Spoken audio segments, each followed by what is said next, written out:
Learning to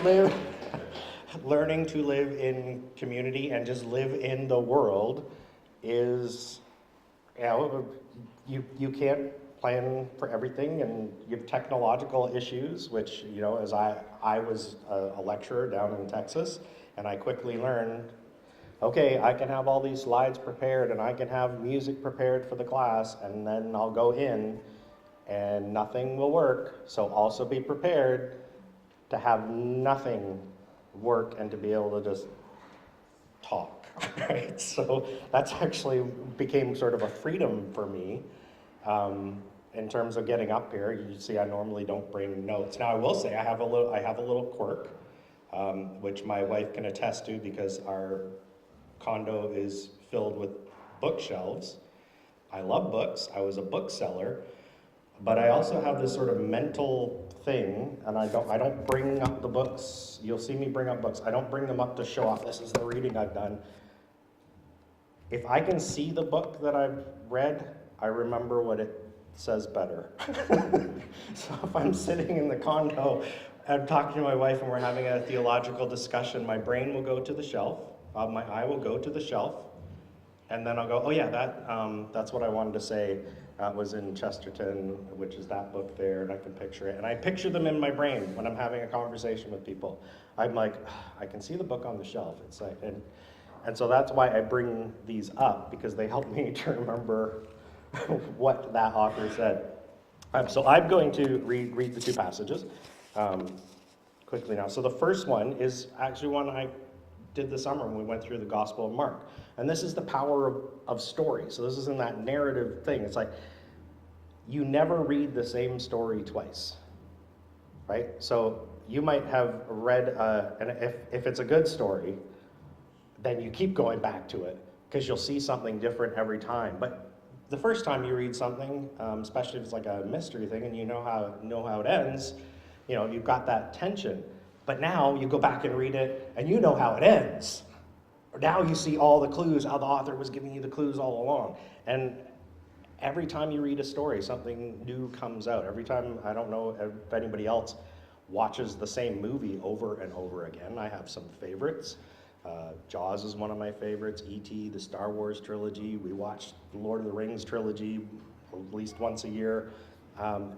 We like stories, and we get different things out of them. So I'm returning to a story, the story of the paralytic being lowered into Jesus' house. So I'm going to read that one first, and then I'm going to read another one, and I'm going to compare and contrast.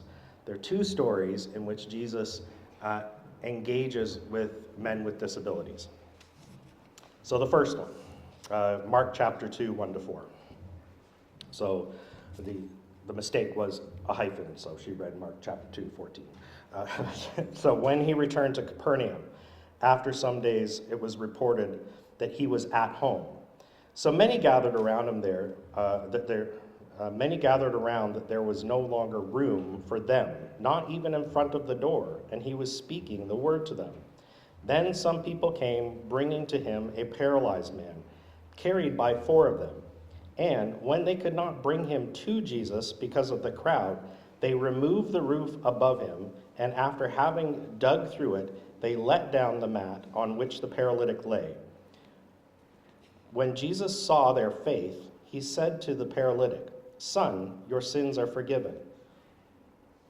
And that's just where I wanted to end that one. So this image is got this guy, Jesus so crowded, healing with people and people wanting to get to him that no one can get to him. And these 4 guys lower the paralytic. They rip off the roof of Jesus' own home to drop the guy down. Second story, John chapter 5. After this, there was a festival of the Jews, and Jesus went up to Jerusalem. Now in Jerusalem by the sheep gate, there is a pool called in Hebrew Bethsaida, which has 5 porticos. In these lay many invalids, blind, lame, and paralyzed. One man was there who had been ill for 38 years. When Jesus saw him lying there and knew that he had been there a long time, he said to him, "Do you want to be made well?" The sick man answered him, "Lord, I have no one to put me in the pool when the water is stirred. And while I am making my way, someone else steps down ahead of me. Jesus said to him, stand up, take up your mat, and walk. At once the man was made well, and he took up his mat, and he began to walk. Now that day was a Sabbath. So we have these two contrasting stories.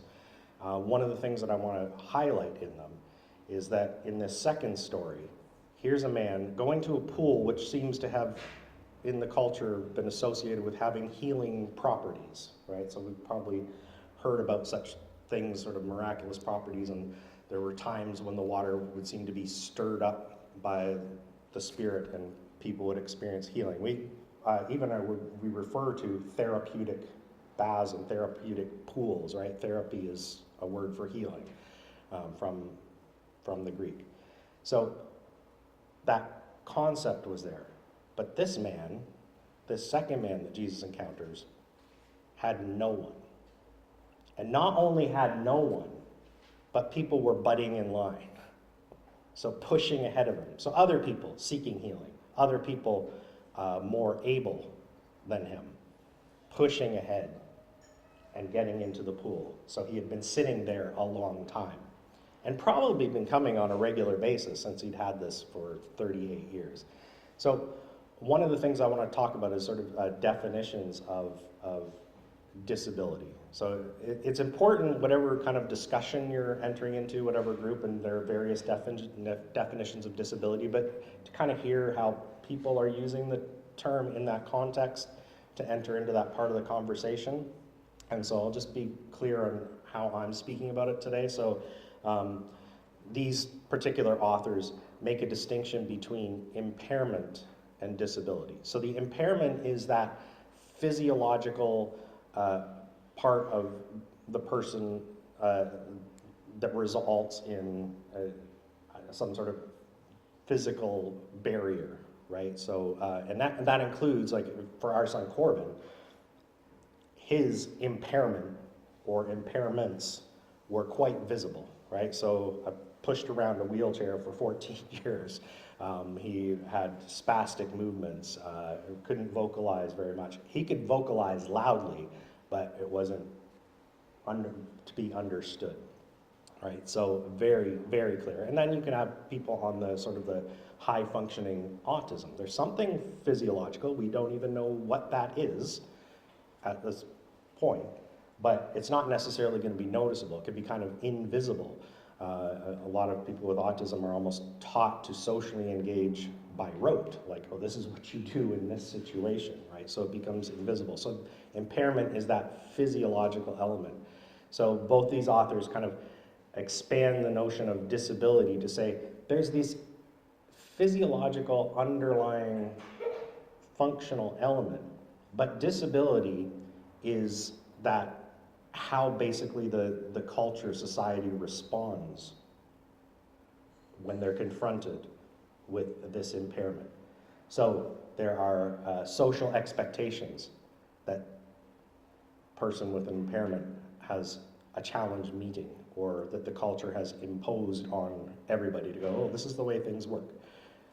There are physical and social barriers that are put up, whether and I would say, for the most part, not on purpose, right? It's just most people in that normal curve can handle a set of stairs, right? But there's people who can't handle it. So culture builds everything with stairs, right? It's not an intent. I'm not actively trying to keep that person out, but having pushed a wheelchair around for 14 years, I'm very aware of when a building is accessible or not.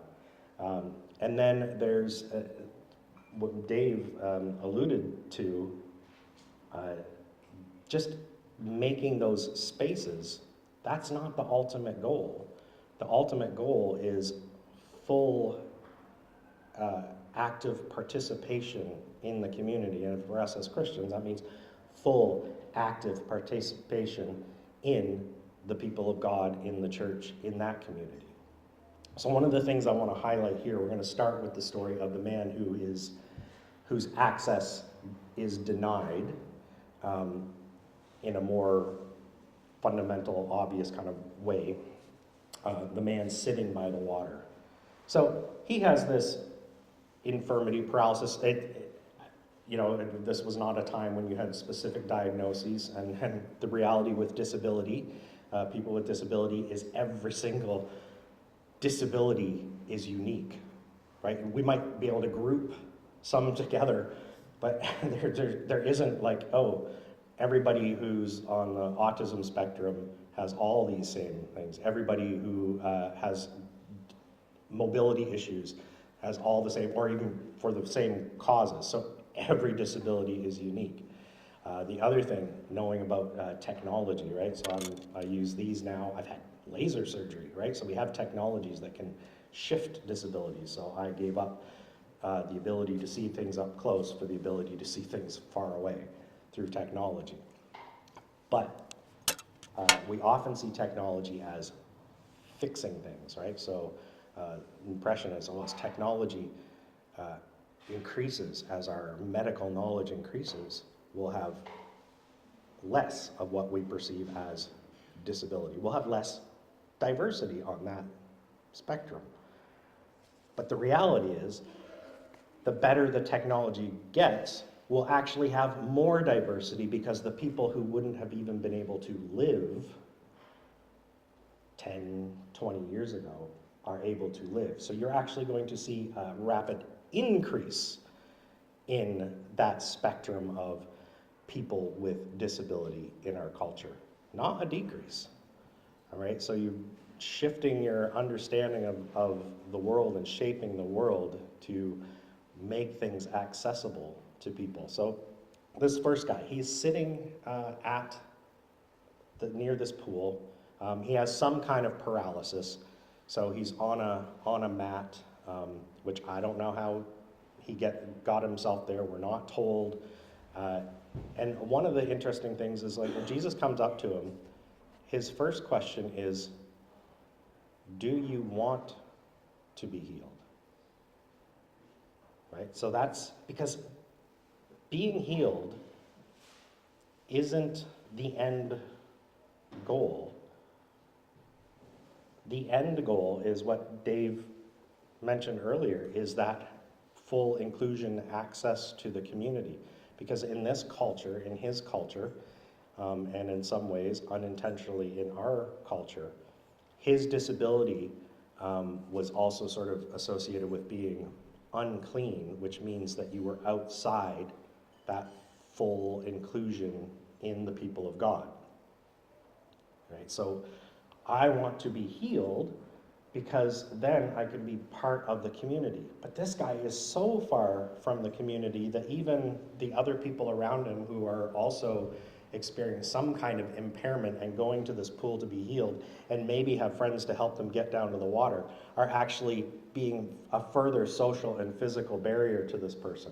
So I'm here, I get myself to the water, but I can't get into the water even to be healed, because other people step in the way. So I have my physical impairment, but I also have a social barrier. And then that social barrier means I have another social barrier, so I can't actively engage in the worship as it's prescribed. So Jesus' first question is, do you want to be healed? But Jesus is already breaking down that social barrier. Because normally, and we'll go back to the other story, Jesus says, your sins are forgiven. Now, that people may know your sins are forgiven, get up and walk. In this one, he says, do you want to be healed? And the guy goes, yeah, and I've been trying. So he never makes it to the water because Jesus says, oh, you want to be healed? I'll heal you. Pick up your mat and walk. And then we're told this was a Sabbath. Yay, more social barriers.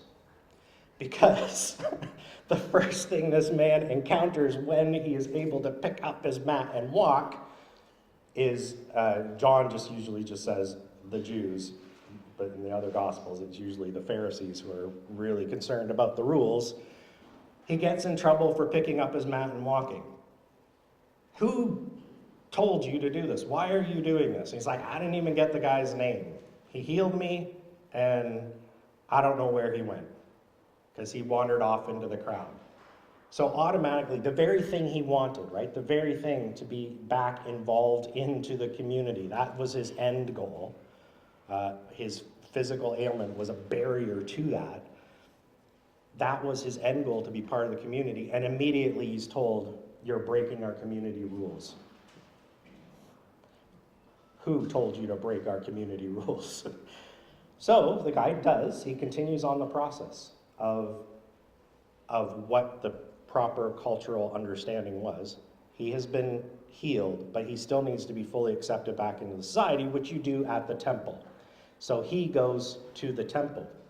Again, Jesus finds him at the temple and basically says, hey, so what's going on? Because the guy's coming to the temple to get affirmed by the priesthood. Yeah, everything's fine. Now you can be a full participant in this worship. He goes to the temple to find community, and again, Jesus finds him.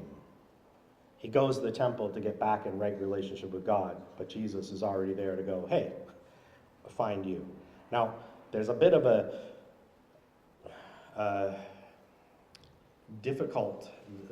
there could be a difficult reading of this passage, and Sarah kind of challenged this type of reading last time, because what Jesus says to him when he meets him says, you have been healed, go and sin no more. So that your sins are forgiven, that part shifts to here. Now, unfortunately, some people have heard that, and it's been part of our cultural story that we've been told, is what Jesus is saying to him, keep those rules, don't break any of those moral things. Don't, what was the old expression? Don't drink, don't smoke, and don't go with girls that do. Don't do any of those things, or worse things might happen to you. So there have been people along those lines of, like, if you just had enough faith, you'd be healed. It sounds like Jesus is saying, hey, if you break any more of those rules, you could have worse than paralysis. Okay? But sin, in the way Jesus talks about it, and largely in the culture of the time, the forgiveness of sins meant coming back into right relationship with God and being full participating in the community. It was a return from exile. So when Jesus is saying, now, you've been healed, sin no more, he's like, just continue in this relationship, and I'm the center of that. Because the very people who are about, and a passage goes on, the very people who are after you about picking up your mat on the Sabbath when I told you to do it, because I'm the authority, they're out to get me. They're out to kill me. So when you associate with me, worse things may happen, because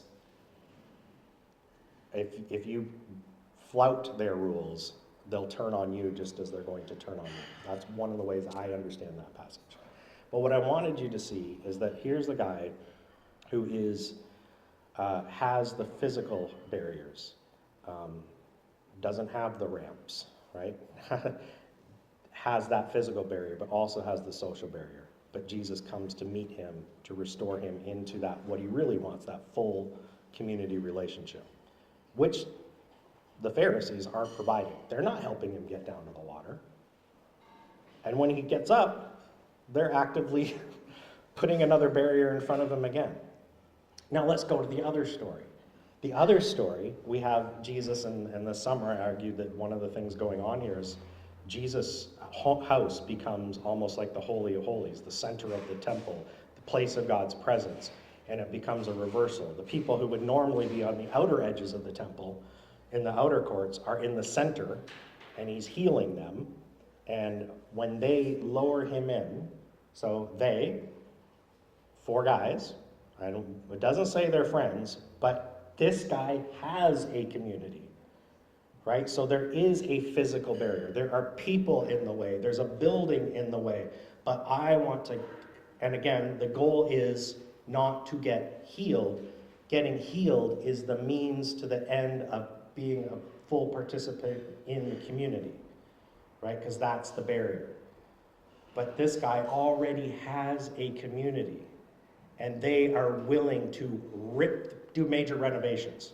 They rip the roof off of Jesus' own home. Jesus doesn't get upset. I can't believe that you ripped my roof off.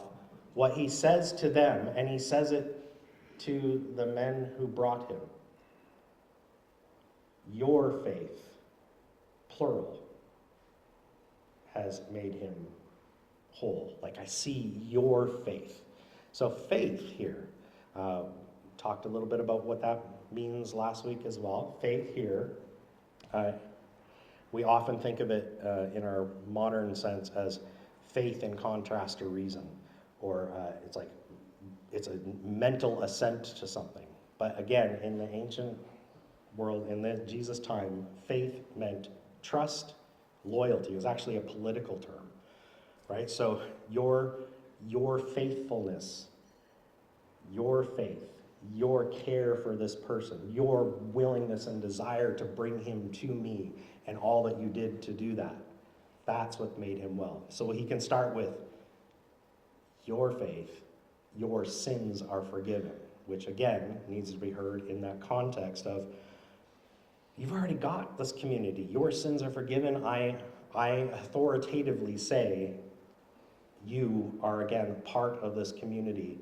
And that he doesn't address the physical barrier, the impairment at that point. And it's that gets the Pharisees, those watching on guard, upset. You restored him to community. You can't do that outside the temple. You can't do that outside our normal means of doing things. And he says, can't I?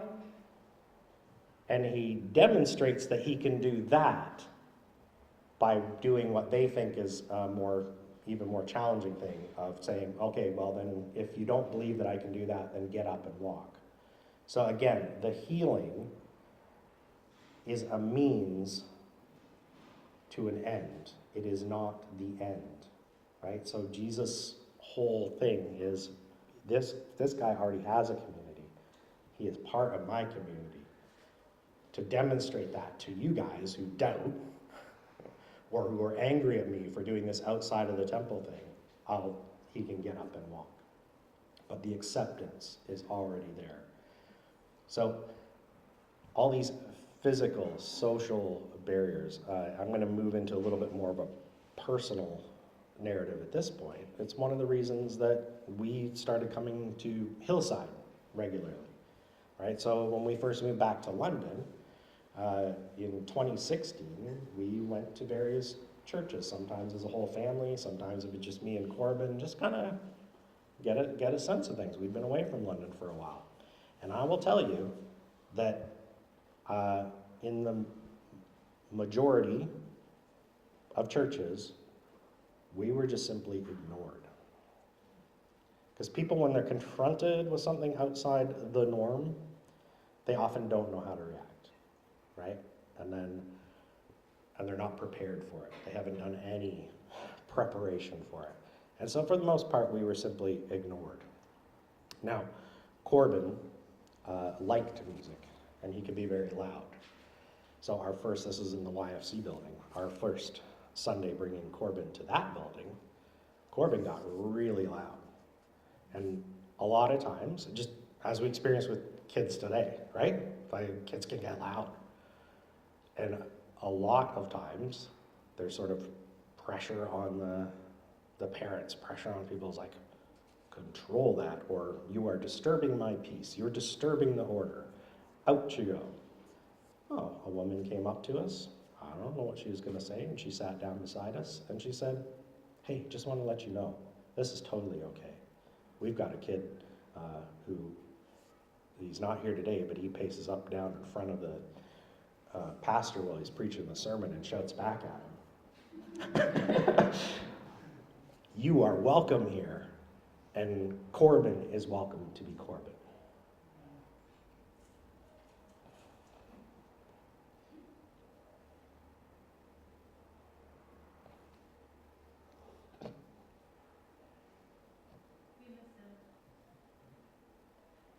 So, it's not about being made to be pressed into that normal curve.